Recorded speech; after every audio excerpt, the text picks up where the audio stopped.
Hi అండి. మేము కార్తీక పౌర్ణమి రోజు బందర్ బీచ్‌కైతే వెళ్ళామనమాట. స్నానాలు చేయడానికి మార్నింగే వెళ్ళామనమాట. యాక్చువల్లీ విజయవాడ నుంచి 2 అవర్స్ పడుతుంది. సో, అక్కడికి వెళ్ళి మేమైతే మంచిగా స్నానాలు అవి చేసేసి దీపారాధన అవన్నీ చేశామనమాట. సో, అక్కడికైతే చాలా మందైతే వచ్చారనమాట.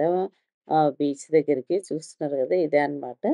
సో, అంత అంటే కేర్ గూడా బాగా తీసుకున్నారనమాట. అంటే బోర్డ్స్ పెట్టడం కానీ ఇంకా లైఫ్ జాకెట్స్ అక్కడ ఉన్నాయన్నమాట. సో, అవి వేసుకోవడం గాని, అక్కడంతా కూడా అంటే ఏమన్నా జరిగినా గూడా మనకి అక్కడ కాపాడడానికి పెట్టడం మనుషులు గాని, ఇవంతా గూడా చాలా మంచి కేర్ తీసుకున్నారు.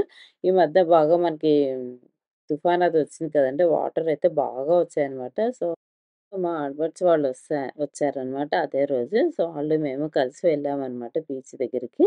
సో, ఇంకా స్నానం చేద్దామనేసి మాకు గూడా కొంచెం వాటర్ ఎక్కువున్నాయి గదా! కొంచెం భయంగానే ఉంది. మరీ లోపలికి వెళ్ళకుండా ఇవతలే ఉండేసి స్నానం చేశామనమాట. చాలా బాగా అనిపిచ్చింది.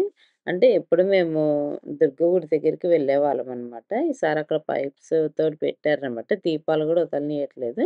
అంటే చెప్పాం కదా! తుఫానొచ్చిందనేసి చాలా టేక్ కేర్ తీసుకున్నారనమాట. సో, అందుకని మేము ఈసారి ఇక్కడికొచ్చేసాము. ఇట్లా మునిగిన తర్వాత ఫస్ట్ మనం దేవుడికి, సూర్యుడికి నమస్కరించుకొని మునగాలి గదా! సో, అలా మునిగామనమాట. సో, ఇట్లా అనమాట. సో, మునిగిన తర్వాత 3 సార్లు ఇట్లా మునుగుతాం గదా!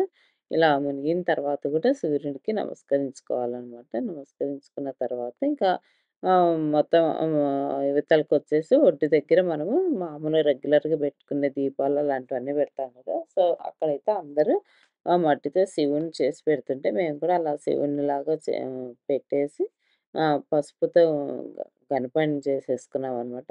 సో, అక్కడ పసుపు, కుంకుమ, అక్షంతలు వేసేసి 365 ఒత్తులు వెలిగించాము. ఉసిరికాయ ఒత్తులు తీసుకొని వెళ్ళి అక్కడ పెట్టామనమాట. రెగ్యులర్‌గా మనం వెలిగిస్తాం గదా! ఆ ఒత్తులు వెలిగిచ్చేసామనమాట. సో, కొంచెం గాలైతే ఎక్కువే వచ్చింది. బట్ కొంచెం ఎలిగించేంత వరకు కొంచెం ప్రాబ్లమ్ అయింది గానీ, తర్వాత చాలా బాగా ఎలిగాయనమాట. అక్కడ ఇంకా పసుపు, కుంకుమ, అక్షంతలు అన్నీ ఏసి పూజ చేసేసిన తర్వాత వదలాలి కదా! సో, అరటి దొప్పలతోటి తీసుకెళ్ళి అక్కడ మనం వదిలేసామనమాట దీపాలు. సో, ఇక్కడైతే పులిహోర పెట్టారనమాట ప్రసాదంలాగా. అట్లాగే ఇక్కడైతే మనకి మంచి జాగ్రత్తలు పెట్టడానికనేసి డాక్టర్స్, మెడిసిన్ అన్నీ గూడా టేక్ కేర్ మంచిగా చేశారు.